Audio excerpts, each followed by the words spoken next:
Saudi আরবের জেদ্দায় অনুষ্ঠিত Spanish super কাপের ফাইনালে রিয়াল মাদ্রিদকে ৫-২ গোলে হারিয়ে শিরোপা জিতেছে হান্সি ফ্লিকের বার্সেলোনা। প্রতিযোগিতাটিতে এটি বার্সার ১৫তম শিরোপা জয়। ম্যাচের পঞ্চম মিনিটে কিলিয়ান এমবাপ্পের একক নৈপুণ্যে এগিয়ে যায় রিয়াল, তবে এরপর শুরু হয় বার্সার দাপট। ৩৬তম মিনিটে লেভানডোভস্কির পেনাল্টি গোলে বার্সা লিড নেয়। এরপর রাফিনিয়ার হেড থেকে আসে তৃতীয় গোল। যোগ করার সময়ে বালদে চতুর্থ গোল করলে রিয়াল কার্যত ম্যাচ থেকে ছিটকে যায়। দ্বিতীয়ার্ধে রাফিনিয়া নিজের দ্বিতীয় গোল করেন কাসাদোর পাস থেকে। যদিও ৫৬তম মিনিটে ডি বক্সের বাইরে থেকে এমবাপ্পেকে ফাউল করায় শেজনি লাল কার্ড দেখেন।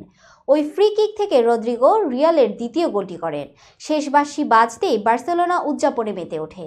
এটি ছিল ক্লাসিকোয় তাদের ইতিহাসের অন্যতম স্মরণীয় জয়। ১৯৬৩ সালের পর এবারই প্রথম টানা দুটি ক্লাসিকোয় ৪ বা বেশি গোল করল কোনো দল।